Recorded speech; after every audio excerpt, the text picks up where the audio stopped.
La mayoría de las narrativas personales sobre una guerra se centran en lo lógico, las batallas, las explosiones y las vivencias propias respecto de esta. Muy pocos, sin embargo, se refieren a otros elementos de la lucha tan naturales y que quizás por su obviedad y vileza son olvidados. Además de la violencia, el miedo, el odio y el estrés, los hombres se ven asaltados por otros enemigos que no pertenecen al bando contrario y que atacan a todos por igual. Estos factores son la pudredumbre, los hedores, la basura, los desperdicios y los elementos que conspiran en su destrucción. Sería fácil afirmar que la putrefacción de un cadáver no es más que la simplificación orgánica de un ente complejo en uno más simple, ya que, después de todo, la muerte no es más que eso. Aquella postura simplifica una experiencia que tiene mucho de espiritual y mucho de ético y por lo mismo no puede ser tenido meramente como un fenómeno de la naturaleza. Muchos expertos afirman que el olor de la carne humana descompuesta genera un efecto biológico en el ser humano, un efecto que es tan aberrante y poderoso que es imposible de evitar. Esta manifestación humana se debe a que, el cerebro, expuesto a dichas señales, buscará cualquier medio para evitar el peligro que anuncia aquel olor de la propia especie descomponiéndose. No se trata simplemente de asco, se trata de una respuesta primitiva insertada en nuestra naturaleza y por esa razón es que durante el combate los soldados tienen que luchar con este impulso innato. Muchos no lo logran y los que lo logran quedan marcados de manera permanente. La mayoría de los veteranos de guerra se ven tan inmensamente afectados por esta experiencia que prefieren no mencionarla e irónicamente, esta falta de mención pareciera quitarle importancia o impacto, cuando debería ser al revés. El autor del siguiente extracto parece haber sido enormemente afectado por su experiencia en general, pero no rehúye de mencionar aquellos ingredientes pérfidos que hacen de una batalla lo que es. Un campo de carne humana podrida, moscas, basura y miseria.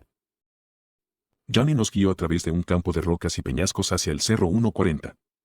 Allí, la línea de la compañía K estaba posicionada a lo largo de una especie de precipicio. En lo que respecta a nosotros nos instalamos a unas 20 yardas más atrás, donde pusimos nuestro mortero. Los fusileros y ametralladoras estadounidenses estaban parapetados tras las rocas y obstáculos en aquel precipicio mirando hacia el norte, hacia el Cerro de Walt, en el extremo norte de la infame posición denominada como la Herradura. Aquí, como en todos los lugares de la isla, nadie podía levantar la cabeza sin atraer espeso fuego de francotiradores y ametralladoras japonesas. La lucha en aquella zona fue igual de salvaje que siempre pero un poco diferente. Al inicio de la campaña la artillería japonesa nos disparaba sin cesar pero ahora intentaban disparar ráfagas cortas, proyectiles bien colocados con el objeto de causar el máximo daño. Lamentablemente, los japoneses disparaban con dolorosa precisión la mayoría de las veces. En los alrededores había un desconcertante silencio, sabíamos que el enemigo estaba entre las cuevas y en escondites, pero el ruido del combate se oía a lo lejos. La tranquilidad en nuestro sector le daba un aire de irrealidad a la batalla, como si fuera una especie de macabro sueño febril.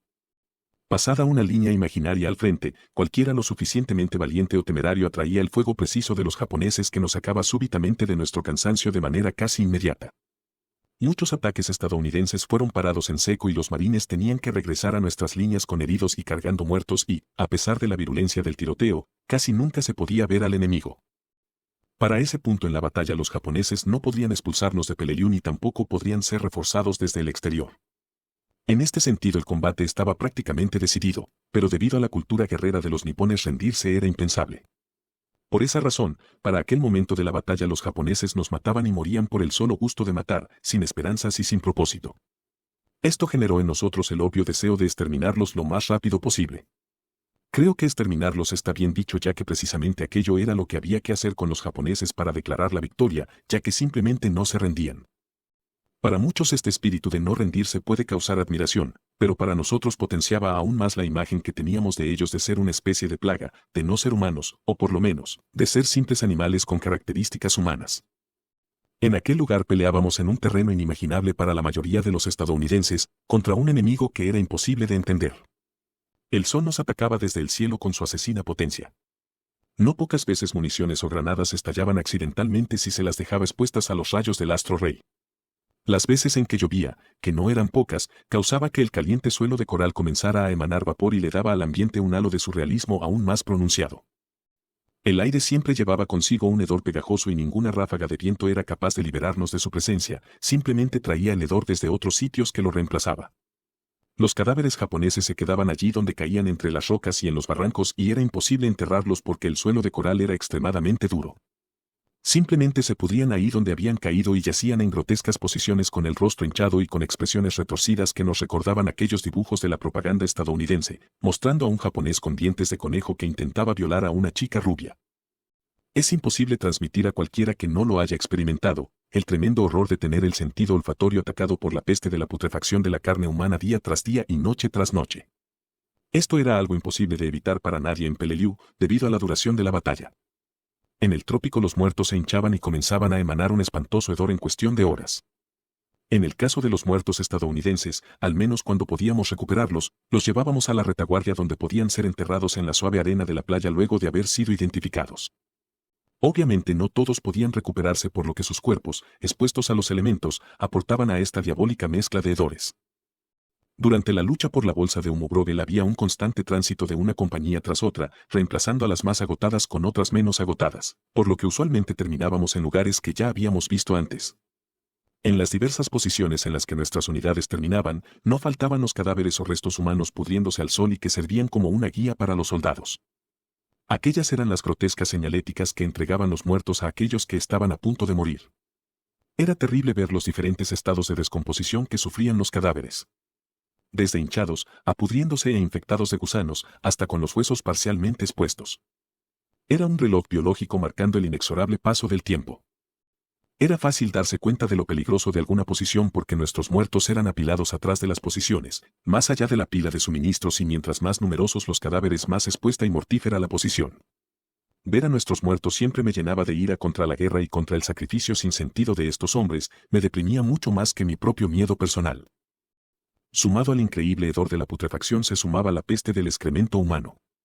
Debido al suelo, era imposible tomar las más básicas medidas higiénicas.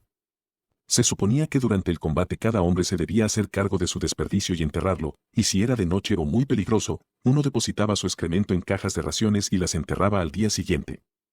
Esto aquí no era posible de practicar y como consecuencia, muchos hombres, particularmente en la zona de Humobrogel, tuvieron que luchar por meses entre la putrefacción y las heces humanas. A nosotros nos llamaba la atención de que el mando no hubiese previsto algo tan básico. Años después me enteré que los generales pensaban que la batalla duraría como mucho 4 días, por lo que era obvio que después de más de 2 meses de batalla tuviésemos que acostumbrarnos a pelear en condiciones tan inhumanas y viles. En cada bocarada de aire uno se tragaba una mezcla increíble de hedor que generaba arcadas y vómitos. En este campo de batalla tan vil las moscas eran una compañía constante.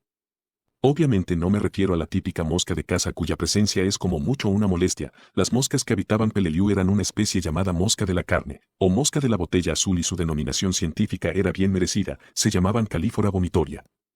Estos espantosos insectos gozaron de una bonanza de carne humana, por lo que su población se hizo increíble en pocos días.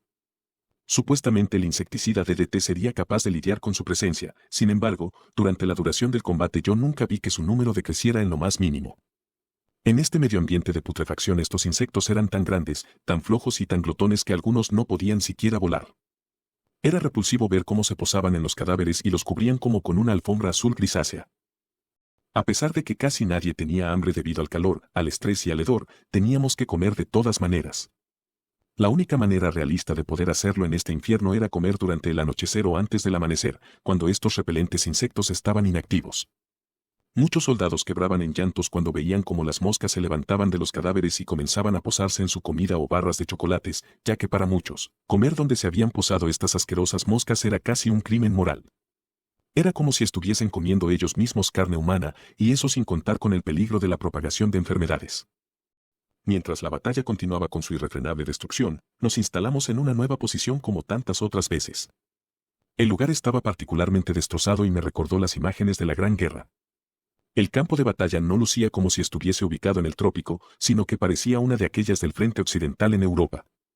Los árboles partidos, los cadáveres, los desperdicios, el hedor, todo conspiraba contra nuestra sanidad mental. Muchos hombres parecían incapaces de tranquilizarse, se rascaban compulsivamente, se ponían a gritar, lloraban o se mostraban absolutamente paralizados, era como si su cerebro hubiese abandonado al cuerpo. Para mí aquellos hombres que se mostraban demasiado tranquilos eran los más peligrosos, ya que eran como los árboles que se pudren por dentro y que en el exterior parecen sanos. No pocos comenzaban a gritar descontroladamente o disparaban sus armas hacia las sombras, mostrando nuestras posiciones y pudiendo matarnos por accidente. Durante la instalación de nuestro mortero, tuve una conversación con un marín de aspecto fresco. Era extraño ya que no parecía feliz de retirarse y pronto me di cuenta de la razón de su estado de ánimo. La noche anterior soldados japoneses se habían infiltrado al pozo del mortero y habían matado a 2 soldados estadounidenses. Noté también lo cuidadoso que era de no tocar el fondo del arma o sus patas y aquello me pareció curioso. Cuando comenzamos a instalar nuestro mortero de 60 milímetros me di cuenta de la razón. El fondo del pozo estaba lleno de sangre, no eran tan solo manchas aquí y allá, era en realidad una piscina de sangre humana. Una sensación de asco me invadió y pensé que iba a vomitar. Luego de recuperarme un poco recordé un anuncio en la radio realizado por cierto político de Alabama, que hablaba de lo glorioso que era derramar la sangre por el país y no pude evitar comparar a aquel hombre con las moscas que para ese momento estaban festinando en el lugar. En la guerra, al parecer los únicos que se benefician de los muertos son los insectos, los animales de carroña y los políticos. Contrario a lo que podría pensarse, la lluvia no generaba ningún alivio a nuestro calor ya que era como meterse en un sauna. El agua solo era otro ingrediente más que aumentaba la desesperanza entre los vivos y hacía lucir a los muertos aún más patéticos. Al lado izquierdo habían 2 cadáveres japoneses, al parecer pertenecían a los atacantes de la noche anterior y para ese momento estaban repletos de insectos que, al igual que nosotros, parecieron molestos por la lluvia ya que rápidamente abandonaron su actividad de carroña. Todos los aspectos de la batalla de Peleliu conspiraban para hacer de una miserable isla perdida en el Pacífico un verdadero infierno. El tiempo dejó de tener sentido, la vida dejó de tener sentido y rápidamente comencé a fantasear con aquella bala en la cabeza, aquella muerte rápida. Para mí, el único lujo al que podría aspirar era a una muerte rápida, y aquella sensación autodestructiva se exacerbaba conforme las semanas avanzaban. He mencionado bastante sobre el cansancio en que estaban los soldados. Este era un cansancio especial, uno que nunca había experimentado. Era una mezcla entre pena, rabia, frustración, dolor y odio extremo. Usualmente se dice que los soldados no odian a los soldados enemigos y que, en diferentes circunstancias, podrían incluso haber sido amigos. Esto en Peleliu, y al menos en mi caso no era cierto ya que odiaba a los japoneses y de hecho, todos los odiábamos. Este odio era producto del racismo generalizado contra la raza amarilla, de su reluctancia a rendirse, al hecho de que cuando fingían rendirse lo hacían solo con el objeto de matarnos y sobre todo, se debía a cómo trataban a nuestros muertos. Durante una tarde en que un compañero y yo llevábamos cajas de municiones para el mortero notamos un pequeño barranco que no habíamos visto antes. Dentro de sus fauces habían 3 estadounidenses muertos y al parecer habían perecido antes de que un ataque japonés hubiese expulsado a la unidad americana del lugar. Siempre intentaba no mirar aquellas visiones ya que ver a mis compañeros muertos me afectaba mucho, sin embargo, un grito como de sorpresa de mi camarada hizo que pusiera atención en los muertos. Naturalmente los 3 estaban podridos y lucían casi negros por la exposición y aquello era obvio, lo que no era obvio era que estuviesen los 3 decapitados. Peor aún, el primero tenía su pene dentro de la boca de la cabeza que descansaba cercenada en el torso. El segundo tenía cada uno de los dedos cortados y el tercero estaba tan horriblemente mutilado que parecía que una máquina con dientes metálicos lo hubiese atacado. Estos hombres habían sido mutilados tan horriblemente por los japoneses que una sensación de odio me invadió. No tenía sentido, sobre todo considerando que ya habían muerto, era un esfuerzo inútil intentar destrozar aquellos cadáveres, era una burla, una venganza o quizás, simplemente un juego. Cuando regresamos al pozo del mortero al fin hablamos y discutimos lo que habíamos visto. Desde ese momento nunca más sentí la más mínima piedad o compasión por los japoneses, los odiaba y comencé a disfrutar verlos sufrir. Muchos sintieron lo mismo y por eso es que cuando los lanzallamas los alcanzaban y los quemaban vivos reaccionábamos con decepción cuando un hombre que no había perdido toda su humanidad le disparaba una bala que terminaba con su sufrimiento. Generalmente los que no perdían su piedad eran los paramédicos, a quienes todos queríamos y les llamábamos afectuosamente y sin distinción Doc. Luego de un combate por un búnker japonés, vi cómo los marines comenzaban a sacar los dientes de oro de los japoneses con los cuchillos Keibar. Como yo quería un recuerdo y como ya no sentía ninguna compasión me pareció buena idea sacarles los dientes a un japonés que había matado. Doc Caswell comenzó a observarme y me dijo con reprobación. ¿Qué mierda haces, Sledgehammer? ¿Acaso no sabes que los dientes de los japoneses están llenos de microbios y pueden enfermarte? Aquello me detuvo con el cuchillo en las manos. Miré a los ojos de Doc Caswell que parecían pertenecer a una tierna vaca y le dije. No pensé en eso, Doc, ¿crees que quitarle una insignia sea seguro? Caswell me respondió con aprobación. Seguro que sí, eso bastará, será un buen recuerdo. Tiempo después me di cuenta que Doc Caswell no estaba interesado en los microbios y solo quería evitar que realizara un acto tan macabro como quitarle los dientes a un muerto y quizás salvó el resto de humanidad que retenía. Luego de que Caswell fue herido de gravedad pensé que iba a morir, y aquello me llenó de una enorme tristeza y prometí no faltar el respeto de los cadáveres de los nipones en honor a él. Fue un gran alivio cuando me enteré que había sobrevivido de milagro y se estaba recuperando en su natal Texas. Sus palabras resonaron fuertemente durante el resto de la batalla de Peleliu y durante la infernal masacre que fue Okinawa. Por ahora, hasta aquí llega el video. Muchas gracias por detenerse en este canal. Saludos cordiales.